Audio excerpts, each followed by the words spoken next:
Hello नमस्कार माझ्या सर्व लाडक्या ताई आणि दादांना श्री स्वामी समर्थ. तुम्हा सर्वांना आजचा दिवस खूप छान जावो ही स्वामींची चरणी प्रार्थना. मी गजानन नाईक तुम्हा सर्वांचे माझ्या यूट्यूब चॅनलवरती मनापासून स्वागत करत आहे. तर आज होता पौष महिन्यातील पहिला रविवार आणि आपल्या पौष महिन्यात देखील आता सुरुवात झालेली आहे. त्यामुळे आज जे माझं देवघर होतं आणि सुट्टी देखील होती, त्यामुळे जे माझं देवघर होतं तर त्याची माझी क्लिनिंग चालू होती आणि त्याचबरोबर जे वस्त्र होते तर ते देखील मला चेंज करायचे होते. कारण आता मार्गशीर्ष गुरुवार चालू होते, म्हणजेच मार्गशीर्ष महिना चालू होता. त्यामुळे जे लाल कलरचे वस्त्र होते तर ते मी देवघरामध्ये अंतरले होते, पण आता मार्गशीर्ष महिना संपलेला आहे.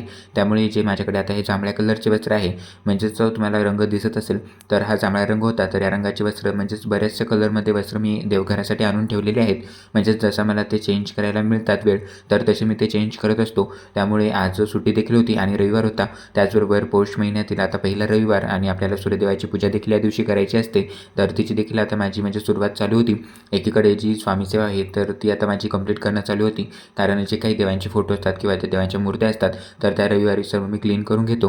त्याचबरोबर जे देवांचे म्हणजे दिवे किंवा शंख, गजांतलक्ष्मी मी माझ्या देवघरामध्ये ठेवत असतो. त्याचबरोबर जे मंगल कलश आहे तर तो देखील मी क्लीन करून घेतला आणि त्यानंतर पुन्हा मी सर्वांना त्यांच्या जागेवरती विराजमान केलं. सुरुवातीला मी जो महाराजांचे फोटो आहेत तर ते पहिल्यांदा क्लीन करून घेतले. त्याचबरोबर जे देवघर आहे तर ते देखील स्वच्छ केलं. यानंतर ज्या देवांच्या मूर्त्या होत्या तर त्या देखील मी क्लीन करून घेतल्या. महाराजांना अभिषेक करून घेतला. त्यानंतर जी गणपती बाप्पांची मूर्ती होती तर तिचा देखील मी अभिषेक करून घेतला. त्याचबरोबर जी महालक्ष्मी देवीची मूर्ती होती तर तिचा देखील मी अभिषेक करून घेतला आणि त्यानंतर आपल्या दररोजच्या म्हणजे नित्यसेवेला पहिल्यांदा मी सुरुवात केली. आणि नित्यसेवा झाल्यानंतर मी जी आपली पूजा मांडणी आहे सूर्यदेवाची, कारण जेव्हा आपण सूर्यनारायणची पूजा करतो तर तेव्हा आपल्याला त्यांचं प्रतिमा रेखाटायची असते. त्यामुळे इथं मी रांगोळीचाच उपयोग केला होता. बऱ्याच ठिकाणी ही जी सेवा आहे म्हणजे जी आपण सूर्यदेवाची सेवा करतो तर ही आपल्या अंगणामध्ये तुळशीच्या समोर आपण करत असतो. पण इथे म्हणजेच मला जेवढी प्लेस पाहिजे होती जागा मांडणी करण्यासाठी तर तेवढी जागा मिळाली नाही. त्यामुळे मी इथे देवघराच्या समोरच मांडणी केली आहे. तर पुढे तुम्हाला दिसेलच. हिंदू ग्रंथामध्ये सूर्याची 12 रूपे सांगितली आहेत. प्रत्येक उपासना वेगवेगळे परिणाम देते. पौष महिन्यात सूर्यदेवतेची पूजा करण्याचा नियम आहे. ऐश्वर्य, धर्म, कीर्ती, ज्ञान आणि वैराग्य यांनी परिपूर्ण असलेल्या सूर्यदेवाचे भगत स्वरूप हे परब्रह्मा स्वरूप मानले जाते. जर तुम्ही नियमितपणे वेळ काढू शकत नसाल तर किमान या महिन्याच्या रविवारी काहीतरी काम करा. रविवार हा सूर्यदेवाला समर्पित मानला जातो. तांब्याच्या भांड्यात शुद्ध पाणी, लाल चंदन आणि लाल रंगाची फुले टाकून नियमितपणे सूर्यदेवाला जल अर्पण करा. सकाळी जितक्या लवकर अर्घ्य दिले जाते तितके ते अधिक चांगले. त्यामुळे कोणत्याही परिस्थितीत सकाळी 9 वाजेपर्यंत अर्घ्य द्यावे. काही वेळ गायत्री मंत्राचा जप करा. गायत्री मातेचा जप केल्याने कुंडलीतील सूर्याची स्थिती मजबूत होते असे म्हटले जाते. याशिवाय तुम्ही सूर्य गायत्री मंत्र ओम भास्कराय पुत्र देही महातेजहे विद्महि तज्ज्ञ सूर्य प्रचोदयात या मंत्राचा जप करू शकता. या दिवशी स्नान करताना पाण्यात थोडे गंगेचे पाणी मिसळावे आणि नंतर श्री नारायणाचे नामस्मरण करून स्नान करावे. याशिवाय गूळ, लाल मसूर, तांबे, तीळ इत्यादींचे दान करा. लाल रंगाचे कपडे गरजूंना दान करा. शक्य असल्यास रविवारी उपवास ठेवा. पौष महिन्यातील रविवारचे विशेष महत्त्व आहे. या दिवशी दिवसभर उपवास करावा आणि जेवणात मीठ वापरू नये. शक्य असल्यास फक्त फळे सेवन करा. सूर्यदेवाला सर्व ग्रहांचा राजा म्हणतात. ते शक्ती, ऊर्जा आणि जीवनाचे प्रतीक आहेत. म्हणूनच तर पौष महिन्यात रविवारचे व्रत केले जाते. सूर्यदेवाची उपासना केल्याने आरोग्य लाभते. तसेच या महिन्यात येणाऱ्या पौर्णिमेला पौष पौर्णिमा असे म्हणतात. पौष महिन्यातील रविवारचे महत्त्व खूप आहे. या पूजेने ऐश्वर्य आणि समृद्धी मिळते. कुंडलीत सूर्याचे स्थान मजबूत करण्यासाठी ही पूजा केली जाते. मानसिक शांती आणि आत्मविश्वास वाढवण्यासाठी सूर्यदेवाची पूजा केली जाते. सूर्यदेवाची वेळ म्हणजे सूर्यदेवाची उपासना करण्याचा उत्तम काळ सकाळी 6 ते 8 वाजेपर्यंत या वेळेत पूजा करावी. रविवार हा पूजेसाठी सर्वात शुभ दिवस मानला जातो. अशा प्रकारे पौष महिन्याची माहिती आता मी तुम्हाला दिली. तर पूजेची मांडणी आपण कशा प्रकारे करावी. सुरुवातीला मी इथे खालती म्हणजे जिथे मला पूजा मांडणी करायची आहे तर ती जागा मी पहिल्यांदा स्वच्छ पुसून घेतली. त्यानंतर तिथे आपल्याला थोडंसं गोमूत्र टाकायचं आहे आणि पुन्हा ती जागा क्लीन करून घ्यायची आहे. सुरुवातीला तुम्ही बघत असाल तर उजव्या हाताला मी एक दिवा प्रज्वलित करून घेतलेला आहे.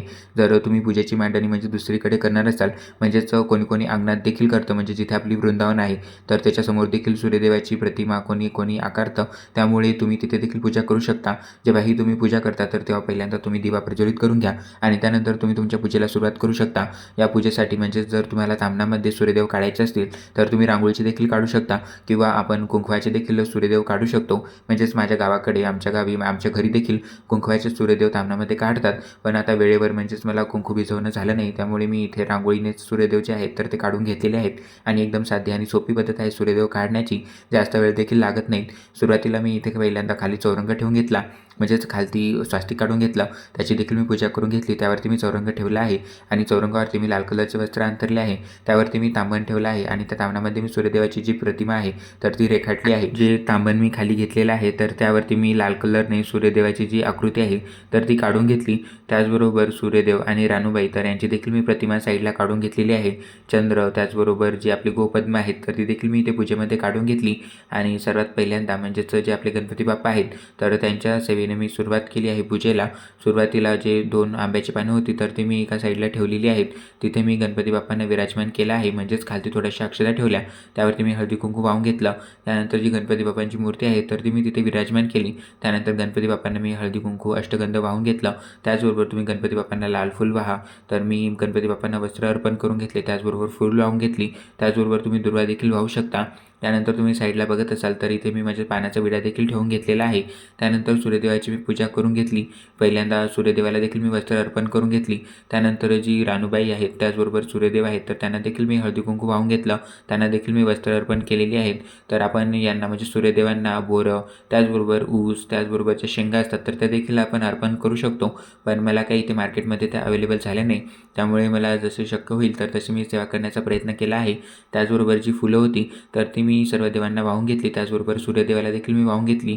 या दिवशी तुम्ही लाल रंगाचा म्हणजेच तुम्ही लाल कलरचे वस्त्र नक्की घाला, कारण सूर्यदेवाला लाल कलर हा खूप प्रिय आहे, त्यामुळे जेव्हाही तुम्ही सूर्यदेवाची पूजा करता तर तेव्हा तुम्ही लाल कलर म्हणजेच लाल कलरचे वस्त्र घालून पूजा करू शकता, जेणेकरून तुम्हाला पूजेचं जे फळ आहे तर ते खूप छान मिळतं। यानंतर मी साईडला तुम्ही बघत असाल तर इथे तांब्यात देखील भरून ठेवला आहे, कारण आपण सूर्यदेवाला या दिवशी अर्घ्य द्यायचं असतं, म्हणजेच आपल्याला एका तांब्याच्या तांबणामध्ये पाणी भरून घ्यायचं आहे, त्यामध्ये हळदी कुंकू अष्टगंध, थोड्याशा अक्षता, त्याचबरोबर दुर्वा फूल देखील टाकून घ्यायचं आहे आणि आपली पूजा झाली म्हणजे सूर्यदेवाची पूजा करणं झाली तर हे जे जल आहे तर ते आपल्याला सूर्यदेवाला अर्पण करायचं असतं। समोर तुम्हाला आता व्हिडिओमध्ये दिसेलच तर जी सूर्यदेवाची आरती आहे तर ती देखील मी आता करून घेतलेली आहे आणि जी सूर्यदेवाची कहाणी आहे तर ती आपल्याला या दिवशी ऐकायची असते। तुम्ही बघत असाल तर आता सूर्यदेवाची जी पूजा आहे तर ती आता माझी करून झालेली आहे, त्याचबरोबर जी सूर्यदेवाची आरती होती तर ती देखील मी आता करून घेतली। यानंतर सूर्यदेवाला अर्घ्य देण्यासाठी मी बाहेर गेलेलो आहे आणि जे ताट होतं पूजेचं तर ते देखील मी इथे बाहेर नेलेलं आहे। सुरुवातीला मी सूर्यदेवाची पूजा करून घेतली आणि सूर्यदेवाला जल देखील अर्पण केलं।